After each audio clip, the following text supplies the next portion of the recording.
தந்தை மகன் தூயாவின் பெயராலே ஆமேன். வாருங்கள் ஆராதிப்போம். ஓ பரிசுத்த ஆவியே, என் ஆன்மாவின் ஆன்மாவே, உம்மை ஆராதனை செய்கிறோ. இறைவாராதனை செய்கிறோம். இந்த நாளின் சிந்தனைக்கு கைம்பெண்களுக்காகவும் கைவிடப்பட்டவர்களை ஒப்பு கொடுத்து ஜெபிப்போம்.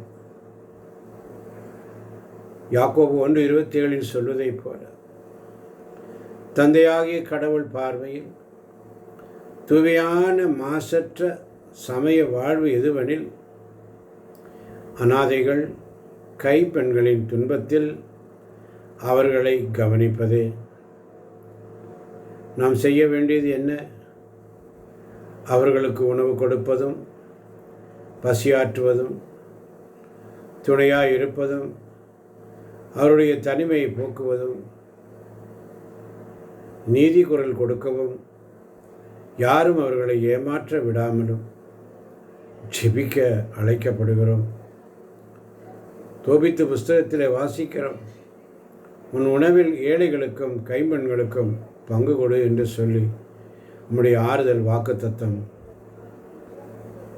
நீ நீரின் வழியாய் கடந்து செல்லும் பொழுது நான் உன்னோடு இருப்பேன், ஆறுகள் உன்னை மூழ்கடியா, நெருப்பில் நடக்கும்போது நீ சுடப்பட மாட்டாய் என்ற ஆறுதல் வாக்குத்தத்தங்கள்.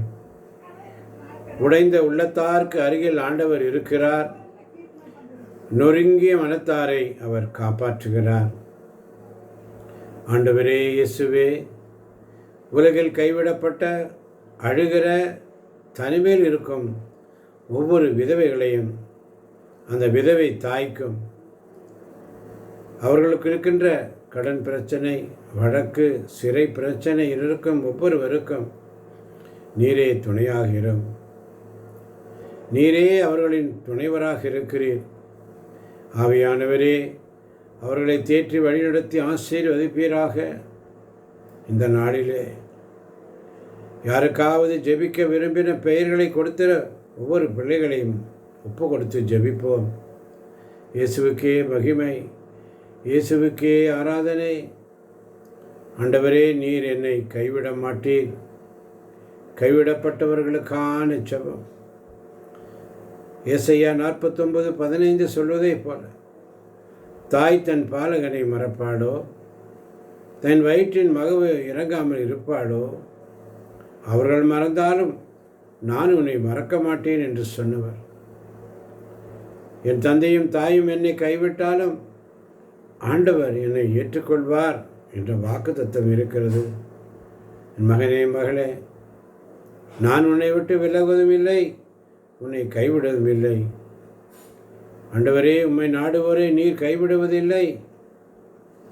நேர்மையாளரின் ஆன்மாக்கள் கடவுளின் கையில் உள்ளன, எந்த துன்பமும் அவர்களை தீண்டாது. அன்பின் தந்தையே, இந்த குடும்பத்தால், நண்பர்களால், வேலையால், சமூகத்தால் கைவிடப்பட்ட ஒவ்வொரு ஆன்மாக்களுக்காகவும் கூக்குரலிடுகிறேன் சுவாமி. ஆண்டவரே இயேசுவே, நீரும் சிலுவையிலே என் கடவுளே ஏன் என்னை கைவிட்டீர் என்று அழுதீரப்பா. ஆகையால் கைவிடப்பட்ட வலி உமக்கு நன்றாக தெரியும். இப்போது அவர்களை தொடும் ஆண்டவரே. தனிமையில் இருப்பவர்களே, நீரே அவர்களோடு இரும். ஏமாற்றப்பட்டவர்களே, உம் உண்மையால் அவர்களை சுற்றி வளையும். அழுகிறவர்களே, உம் ஆவியால் அவர்களை தேற்றும். நம்பிக்கை இழந்தவர்களே, புதிய நம்பிக்கையை கொடுமப்பா. மனிதர் கைவிட்டாலும் நீர் ஏற்றுக்கொள்வீர். நீரே அவர்களின் நண்பராக இருக்கிறீர். ஆவியானவரே, அவர்களை அரவணைப்பீராக. பிதாவே, அவர்களை உம்முடைய பிள்ளைகளாக ஏற்றுக்கொள்ள மாட்டவரே. ஆறுதலின் உண்மைகள். ஆறுதலின் தெய்வமே, உம்முடைய திரு சமூகம் எவ்வளவு இன்பமானது. ஆறுதலின் தெய்வமே. ஏழைகளுக்கும் எளியவர்களுக்கும் தண்ணீர் தேடி அலைந்து சோறும் பொழுது ஆண்டவராகிய நான் அவர்களுக்கு பதில் தருவேன், இஸ்ரேல் கடவுளாகிய நான் அவர்களை கைவிடேன் என்று ஏசாயா இறைவாக்கின புஸ்தகத்தில் வாசிக்கிறோம். ஆண்டவரே, கைவிடப்பட்டது என்பது ஒரு அவமானம் அல்ல, அது ஒரு அழைப்பு. ஓசியா புஸ்தகத்திலே வாசிக்க கேட்கிறோம். 2ஆம் அதிகாரம் 14ஆம் வசனம், இதோ நான் அவளை பாலைவனத்திற்கு கூட்டி சென்று அவள் இதயத்தோடு பேசுவேன் என்ற வாக்குத்தத்தத்திற்காக உமக்கு நன்றி ஆண்டவரே. சில நேரம் தனிமை தான் இருந்தாலும் கடவுள் நம்மோடு பேசும் இடம். கடவுள் நம்முடைய புதிய குடும்பத்தின் தலைவராக இருக்கிறார். புதிய குடும்பங்களை தருவார். என் பொருட்டு வீடு, சகோதர, தாய், தந்தையை விட்டவர் 100 மடங்கு ஆசீர்வாதத்தை பெறுவார் என்று சொல்லி, அநாதைகளுக்கு தந்தையாய் இரு, கைப்பெண்களுக்கு கணவரை போல இரு என்று சிராக்கி ஞானம் 4:10 வாசிக்கிறோம். ஆண்டவரே, நேரத்திலே கைவிடப்பட்டவர்களுக்கான ஜெபம், நான் கைவிடப்பட்டவன் அல்ல, ஏனெனில் ஏசாயா 49:16 படி என் பெயர் ஆண்டவரின் உள்ளங்கையில் எழுதப்பட்டுள்ளது.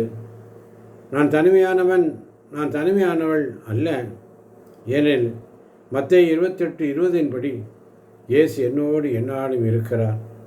உலகம் முடியும் பரியந்தம் அவர் என்னோடு இருக்கிறார். நான் அன்பற்றவன் அல்ல, ஏனெனில் கடவுளின் அன்பில் இருந்து எதுவும் என்னை பிரிக்க முடியாது. நமக்கான அழைப்பு என்ன? யாக்கோபு 1:27 வாசித்து பாருங்கள். அநாதைகள், கைப்பெண்களின் துன்பத்தில் அவர்களை கவனிப்பதே தூய சமயமாகும். உங்களை சுற்றி கைவிடப்பட்ட யாராவது இருக்காங்களா? யோசனை பண்ணி பாருங்கள். அவங்களுக்கு ஒரு கால் பண்ணுங்க, ஒருவேளை சாப்பாடு கொடுங்க, நான் உன்னோடு இருக்கிறேன் என்று சொல்லி ஆறுதல் படுத்துங்க. நாம் இயேசுவின் கைகளாக இருப்போம். என்னாகமம் 6:24-26 வசனத்தை சொல்வதை போல, ஆண்டவர் உன்னை காப்பாராக, ஆண்டவர் தம் திருமுகத்தை உன்மேல் ஒளிரச் செய்வாராக, ஆண்டவர் உனக்கு அமைதி அருள்வாராக.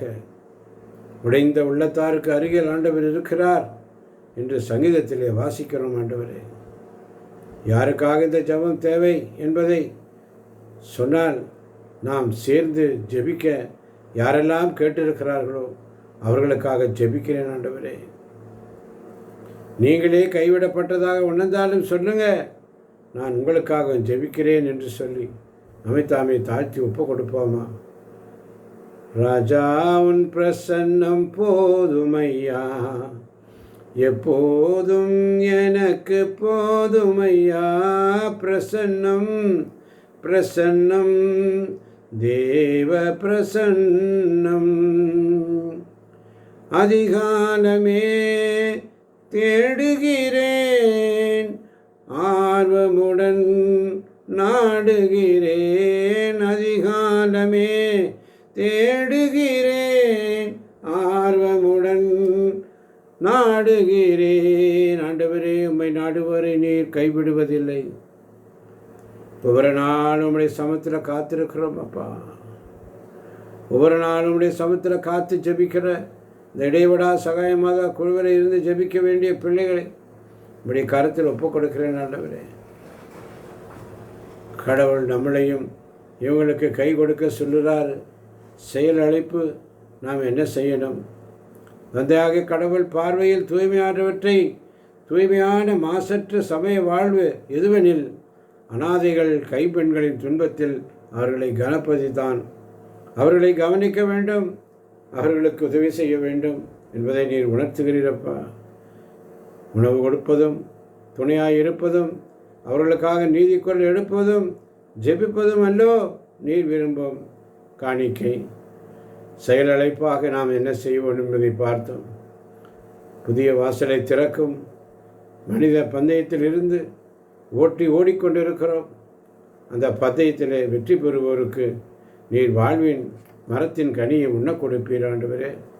மனித பந்தயத்திலிருந்து எங்களை விடுவியும், புதிய வாசலை திறந்திரலும். அவருடைய கடன் பாரத்தை நீர் இறக்கி வையும் ஆண்டவரே. இரும்பு கதவை நீர் உடைத்திரண்டும் ஆண்டவரே. சிறைப்பட்டவர்களுக்கு விடுதலை அறிவிக்கவும்.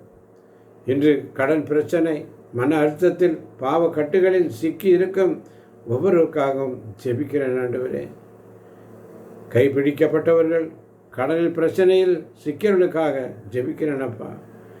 விடுதலை ஆண்டவரே, விடுதலை நாயகனே, இயேசுவே, நீரே விதவையின் மகனாக இருந்து அவளை புரிந்தவர். ஆவியானவரே, அவர்களை தேற்றும் ஆண்டவரே. அவருடைய மன்றாட்டை கேளும். ஒவ்வொரு நாளும் அவர்களின் அவமானத்தை மாற்றி மகிழ்வைத்தார். அவர்களின் தனிமையை நீரே நிரப்புவீராக. ஏசாயா 54:5 நீரே அவர்களின் கணவராக இருக்கிறீர். அவர்களின் பிள்ளைகளை நீர் பாதுகாக்கிறீர். அவர்களின் தேவைகளை நீர் சந்திக்கிறப்பா. எல்லாவற்றையும் மேலாக ஒவ்வொரு நாளும் போஷித்து வருகிறீர். உமக்கு நன்றி ஆண்டவரே. நீரே கைப்பெண்களுக்கு நீதி வழங்குபவர். இன்று தனிமையிலே கண்ணீரில் இருக்கும் ஒவ்வொரு விதவையும் தாயையும் உம்முடைய கரத்தில் தருகிறேன் ஆண்டவரே. அவர்களை ஆசீர்வதிங்க ஆண்டவரே. நீர் ஆசீர்வதித்தாலே நான் போக மாட்டேன். ஆசீர்வதியும். விதவைகளுக்கான ஜபத்தில் சங்கீதம் 68:5 நீரே கைப்பெண்களுக்கு நீதி வழங்குகிறவர். நீரே அநாதைகளுக்கு தந்தையாக இருக்கிறவர். அநாதைகளுக்கு தந்தையாக இருக்கிறவர். கைப்பெண்களுக்கு கணவரை போல இருப்பவர். அப்போது உன் உள்ளத்தை இறைவன் மகனென்று அளிப்பார்.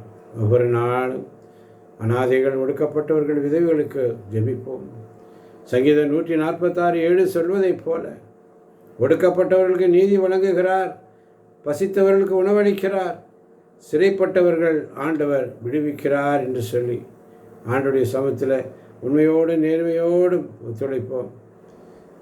ஏசாயா 61:1 சொல்வதைப் போல ஆண்டவன் ஆவி என் மேல் உள்ளது, ஏனெனில் அவர் என்னை அபிஷேகம் செய்துள்ளார்.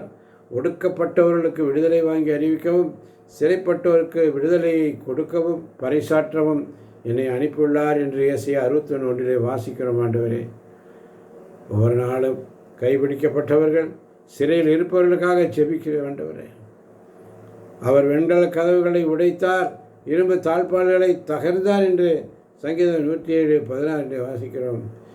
இந்த நேரத்திலே சுவாமி, யாரெல்லாம் ஜெபிக்க எங்களை கேட்டுக்கொண்டார்களோ அவர்களுக்கெல்லாம் ஒப்பு கொடுக்கிறேன் ராஜா. விடுதலை பயணம் 22ஆம் அதிகாரம் 22-23 வசனங்களை வாசிக்கும் பொழுது, எந்த கைப்பெண்ணையும் அனாதையும் துன்புறுத்தாதே. நீ அவர்களை துன்புறுத்தினால், அவர்கள் என்னை நோக்கி கூக்குரலிட்டால், நான் அவர்களின் கூக்குரலை நிச்சயம் கேட்பேன் என்று சொல்ல வாக்குத்தத்தம் உண்டு. உன்னை உண்டாக்கியவரே உன் கணவர், படைகளின் ஆண்டவர் என்பதே அவரது பெயர் என்று ஏசாயா புஸ்தகத்தில் வாசிக்கிறோம். அவரது கைப்பெண்ணின் மன்றாட்டை கேட்கிறார், திக்கற்றவர்களின் முறையீட்டையும் கேட்கிறார் என்று சீராக்கிய ஞானத்திலே வாசிக்கிறோம் ஆண்டவரே. திக்கற்றவர்களுக்கு தந்தையும் கைப்பெண்களுக்கு நீதி வழங்குபவரும் ஆகிய இறைவனே, அவர்தம் திரு உறவில் அவர்களை அப்படிப்பட்டவராக நீர் மாற்றி கொண்டிருப்பதற்காய் நன்றி ஆண்டவரே. ஒவ்வொரு நாளும் திக்கற்றவர்களுக்கு தந்தையும் கைப்பெண்களுக்கு நீதி வழங்குபவரும் இறைவனே, அவர்தம் திரு உறைவிடத்தில் அவர் அப்படிப்பட்டவராய் இருப்பதால் கைம்பெண்ணின் மன்றாட்டை கேட்கின்றவர், திக்கற்றவரின் முறையீட்டையும் கேட்கின்றவர். இதை கேட்கின்ற ஒவ்வொரு பிள்ளைகளையும் தேவன் நிறைவாய் ஆசீர்வதிப்பாராக. ஆமேன், ஆமேன், ஆமேன். ஒரு தாய் தேற்றுவது போல் என் நேசர் தேற்றுவார். ஒரு தாய் தேற்றுவது போல் என் நேசர் தேற்றுவார். அல்லேலூயா, அல்லேலூயா, அல்லேலூயா, அல்லேலூயா. தந்தை, மகன், தூய ஆவியின் பெயராலே ஆமேன், ஆமேன், ஆமேன். இதை கேட்கப் போகின்ற ஒவ்வொரு பிள்ளைகளையும் தேவன் நிறைவாக ஆசீர்வதிப்பாராக. தொடர்ந்து நண்பகல் ஜெபத்தை ஏறெடுப்போம்.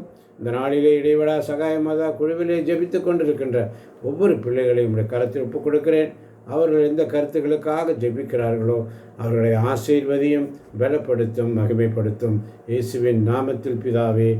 ஆமேன், ஆமேன், ஆமேன்.